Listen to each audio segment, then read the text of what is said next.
आप लोग हमारे चैनल पर लगातार क्राइम की कहानियाँ सुनते हैं और जितनी भी कहानियाँ मैं आप लोग को सुनाता हूँ उन सारी ही कहानियों के अंदर आप लोग देखते हैं कि अवैध संबंध होते हैं, कत्ल होता है, उसके बाद कातिल खुद को छुपाने की कोशिश करता है, अंततः पुलिस के वो हत्थे चढ़ता है और इस तरीके से जो उसकी प्लानिंग होती है वो धरी की धरी रह जाती है। लेकिन दोस्तों, आज के दिन मैं आप लोग को जो घटना सुनाऊंगा वो घटना सुनने और सोचने और समझने से आप लोग को चक्कर आ सकता है और आप लोग सोचेंगे कि आखिर इस तरीके से कोई कैसे कर सकता है। आज की घटना सारी ही घटनाओं से अलग घटना है। आज की घटना वाकई आप लोग को हैरान और परेशान एक साथ में दोनों कर सकती है। तो क्या हुआ था, पूरी कहानी सिलसिलेवार तरीके से सुनाऊंगा कि एक लड़का जो कि अपनी पसंद की लड़की से शादी करके आता है और सुहाग रात वाले दिन वो पति पत्नी एक दूसरे के साथ में कुछ इस तरीके से शारीरिक संबंध बनाते हैं कि उसके बाद में जो पत्नी होती है और जो पति होता है दोनों हॉस्पिटल पहुंच जाते हैं।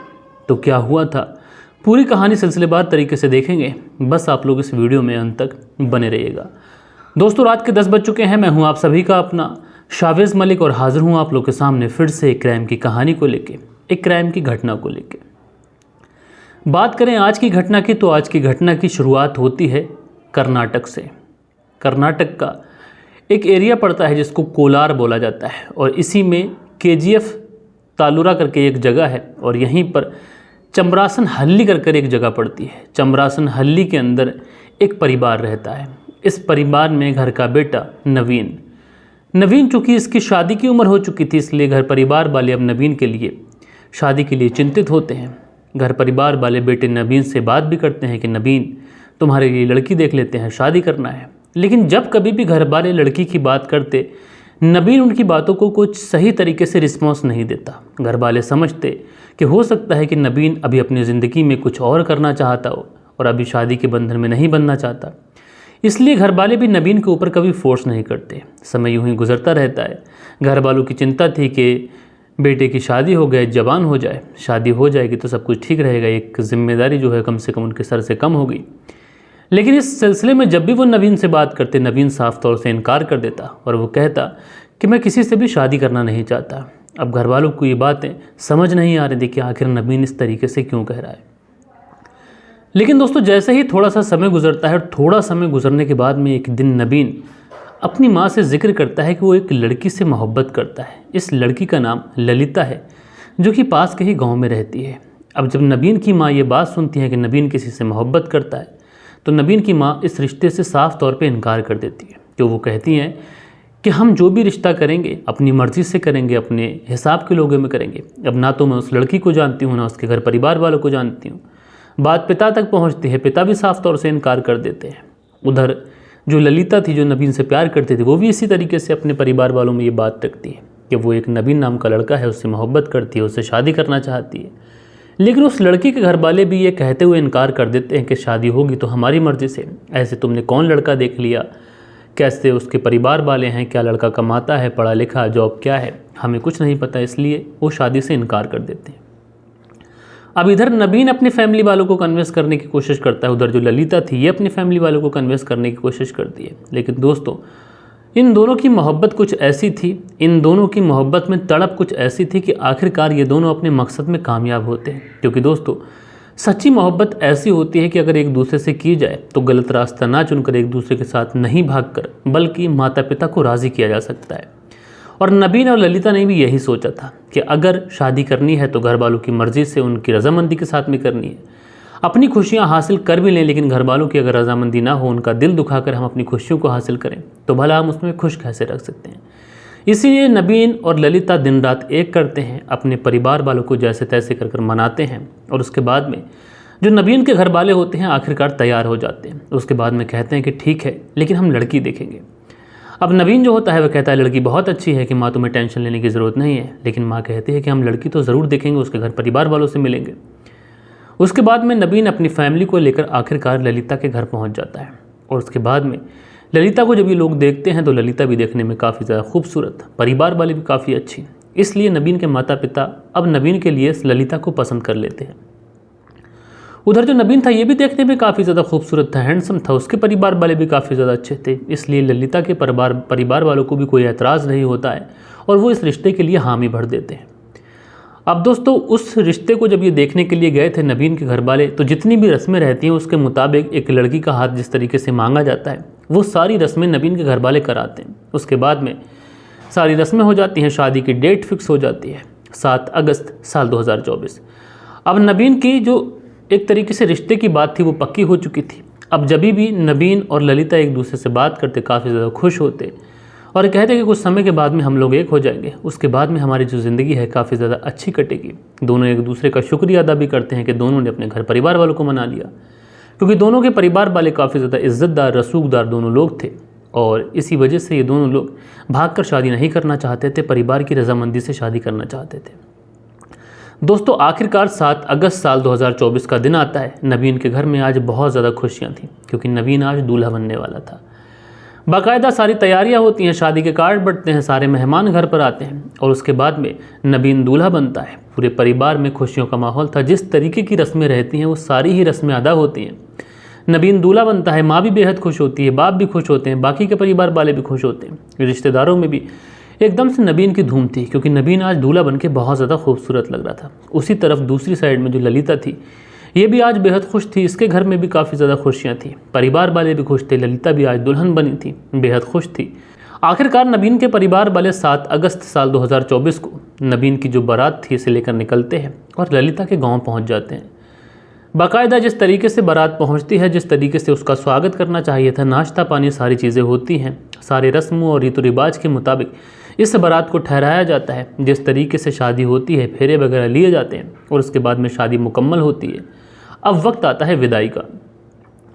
और दोस्तों जब वक्त विदाई का आता है तो उसमें सारी रस्में, जूता चुराई वगैरह जो भी होना था सब होता है। और उसके बाद में जो ललिता थी अपने हमसफ़र नवीन के साथ में उसके घर आ जाती है। अब यहाँ पर आने के बाद में जिस तरीके से दुल्हन जब पहली मर्तबा अपने ससुराल आती है तो जो भी रस्में रहती हैं वो सारी अदायगी होती है। उसके बाद में नबीन ने आज बेहतरीन तैयारी करके रखी थी। नबीन ने अपने रूम को बेहतरीन तरीके से सजाया था, क्योंकि वो आज अपने उस हमसफ़र से मिलने वाला था जिसके लिए उसने बरसों से सपने देखे थे, जिस हमसफ़र के लिए उसने अपने परिवार की बहुत ज़्यादा खुशामद की, बहुत ज़्यादा दरामद की। और उसके परिवार वाले माने और खुशनसीबी से उसकी शादी उसी ललिता से हुई थी। नबीन ने उस रूम को सजाया था। दुल्हन ललिता को आखिरकार उस रूम के अंदर भेज दिया जाता है। इधर जो नबीन के दोस्त थे ये नबीन को तरह तरीके से परेशान करते कि आज ये है, आज वो है, ऐसा है, वैसा है, आज के बाद तुम्हारी ज़िंदगी अच्छी हो जाएगी। अच्छा, जो नबीन था ये भी बेहद खुश था। उसके बाद में रात के करीब 1 बजे के आसपास जितने भी मेहमान थे, जब सब साइड में हो जाते हैं, सब सोने के लिए चले जाते हैं, तो उसी समय नबीन जो था वो उस कमरे के अंदर एंट्री करता है। और कमरे के अंदर जो एंट्री करता है तो इसकी दुल्हन इसका इंतज़ार देख रही थी। वो सोच रही थी कि आज नबीन आ जाए, उसके बाद में हम लोग बातें करें, उसके बाद में एक दूसरे में खो जाएं और उसके बाद में एक नई ज़िंदगी की शुरुआत करें। गेट बंद हो जाता है। नबीन अपनी दुल्हन के पास जा चुका था। बाहर जो घर परिवार वाले थे वो छोटा मोटा काम निपटा रहे थे, लेकिन इसी बीच में इनके कमरे से बहुत तेज़ तेज़ आवाज़ें आने लगती हैं। अब घर परिवार वाले पहले तो अचरत में पड़ते हैं कि आखिर इस तरीके की आवाज़ें कमरे के अंदर से क्यों। फिर कुछ लोगों को लगता है कि ठीक है, ये सारी चीज़ें होती हैं। समय गुजरने लगता है, 1 आध घंटा गुजरता है, लेकिन जो कमरे की आवाज़ें थीं वो चीखों में बदलने लगी थी। इसलिए घर परिवार वाले अब भागते हैं और भागने के बाद में दरवाज़ा खटखटाते हैं। बेटा नबीन, दरवाज़ा खोलो, दरवाज़ा खोलो। ललिता बेटा दरवाज़ा खोलो। लेकिन ना तो नबीन दरवाज़ा खोल रहा था, ना तो ललिता दरवाज़ा खोल रही थी। अब घर परिवार वाले परेशान थे। उसके बाद में सब लोग इकट्ठा होते हैं, जैसे तैसे कर उस दरवाजे को तोड़ा जाता है। जब तक उस दरवाजे को तोड़ा जाता है उनकी जो चीखें थीं वो थम चुकी थीं।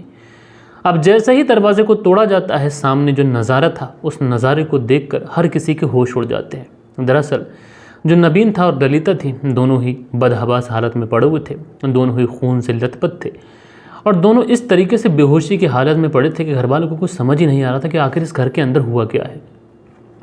जो सुहाग रात वाला कमरा था वो आखिर जंग का मैदान कैसे बन गया। दोनों ही ऐसी हालत में पड़े हैं कि जैसे किसी ने बहुत बेरहमी से इनकी पिटाई की हो। उसके बाद में जैसे तैसे परिवार वाले नबीन और ललिता इन दोनों को लेकर जो KGF हॉस्पिटल है यहाँ पर पहुँचते हैं। इनका इलाज शुरू किया जाता है और जब इलाज शुरू किया जाता है तो उस इलाज के दौरान ही जो दुल्हन होती है जिसका नाम ललिता था उसकी मौत हो जाती है 7 अगस्त साल 2024। अब दोस्तों जब दुल्हन की मौत हो जाती है, लड़की वालों को भी खबर कर दी जाती है। लड़की वाले भी दौड़े दौड़े भागे भागे आते हैं। चूँकि अब जो दामाद था वो भी ऐसी हालत में है कि वो ज़िंदा बचेगा या नहीं बचेगा, इलाज चल रहा है, लेकिन लड़की की मौत हो चुकी है। मामला पुलिस तक पहुंचता है।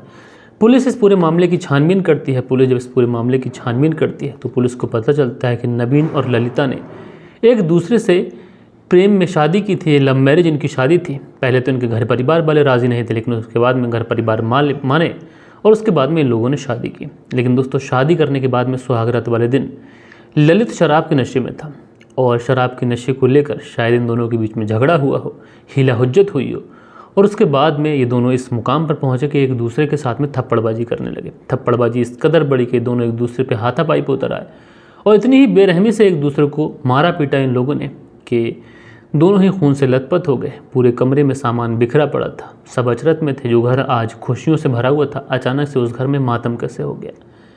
लेकिन दोस्तों, आप लोग बताइएगा कि इस पूरी घटना के अंदर जो हुआ, क्या ये प्रेम संबंधों में जो नज़दीकियाँ रहती हैं पहले एक दूसरे से हर तरीके की बात करना, क्या यही वजह है या फिर कोई और वजह है? आप लोग कमेंट्स करके ज़रूर से ज़रूर बताइएगा। और कल के दिन आप लोगों के कुछ कमेंट्स भी आए हैं, वक्त होता है कि आप लोगों के कमेंट्स पढ़ लिए। दोस्तों, हमारे चैनल पर जो कल के दिन कमेंट्स आए थे, इसमें इकरा इमरान है, लिखती हैं कहानी बहुत अच्छी थी, बट ये है ना कि हर रिश्ते में भरोसा टूटता जा रहा है। जैसा एक बहन और भाई का जो रिश्ता था उसमें भरोसा टूटा। इकरा, आपका बहुत बहुत शुक्रिया कि आपने अपना प्यारा सा कमेंट्स किया। साजिद जी हैं, लिखते हैं एक्सप्लेन, तो भाई आपका शुक्रिया। दिल बहादुर सिंह हैं, लिखते हैं good story, thank you mister Malik, तो दिल बहादुर सिंह जी आपका बहुत बहुत शुक्रिया। सुरेंद्र शर्मा है, लिखते हैं नमस्ते मलिक भाई साहब, नाइस स्टोरी। सुरेंद्र कुमार, श्री विजयनगर राजस्थान से, तो आपका बहुत बहुत शुक्रिया।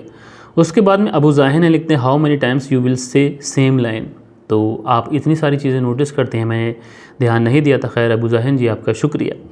उसके बाद में जक्कू हैं, लिखते हैं प्लीज़ की fast pace the story telling too much dragging, तो भाई जोक करके जो आईडी है आपका शुक्रिया, मैं इन चीज़ों पर ध्यान दूंगा। उसके बाद में इकरा है, लिखती हैं अस्सलाम वालेकुम मलिक जी, आज लेट आए लाइव आप। तो इकरा जी, होता क्या है कि घर में थोड़ी मम्मी की तबीयत ख़राब चल रही है, जिस वजह से कई बार लेट हो जाता है। क्योंकि कल के दिन एक कहानी 4 बजे के आसपास डाली थी, तो इस वजह थोड़ा लेट हो गया। लेकिन मैं लेट आने के लिए माफ़ी चाहता हूँ। और हमारा जो समय है 10 बजे के आसपास, इस समय आप लोग को अमूमन स्टोरी मिलती है और आगे से कोशिश रहेगी कि 10 बजे ही स्टोरी मिला करे। लेकिन दोस्तों, आज की स्टोरी में ख़त्म करूं उससे पहले आप सभी लोगों से एक रिक्वेस्ट करना चाहूँगा कि ये कहानी कैसी लगी आप कमेंट्स करके ज़रूर बताया करें और लाइक भी ज़रूर से ज़रूर किया करें। और साथ के साथ आप सब लोगों ने मुझे अभी तक इंस्टाग्राम पर फॉलो नहीं किया है, जो कोई लोग मुझसे बात करना चाहते हैं, कुछ लोग ऐसे भी हैं जो नंबर मांग रहे थे, उन सबसे मैं कहना चाहता हूँ कि आप लोग मेरे चैनल के अबाउट वाले सेक्शन में जाइए और वहाँ पर आप लोग को मेरी इंस्टाग्राम ID मिल जाएगी। क्लिक करके आप लोग सीधा इंस्टाग्राम पर आ जाइए और वहाँ से आप लोग मुझसे बातचीत कर सकते हैं, सवाल पूछ सकते हैं। जो भी एक फैमिली मेम्बर्स की तरह आप मुझसे कनेक्टेड होइए, मैं आपसे बात करूंगा, आपके हर सवाल का जवाब दूंगा। तो बहरहाल ये थी स्टोरी पसंद आई हो तो लाइक करिएगा, दोस्तों और मित्रों के साथ में ज़रूर शेयर करिएगा। मिलते हैं दोस्तों कल के दिन किसी और क्राइम स्टोरी के साथ में। जब तक के लिए अपना ख्याल रखें, देश का ख्याल रखें, परिवार के रिश्तों की अहमियत को समझें। जय हिंद, जय भारत।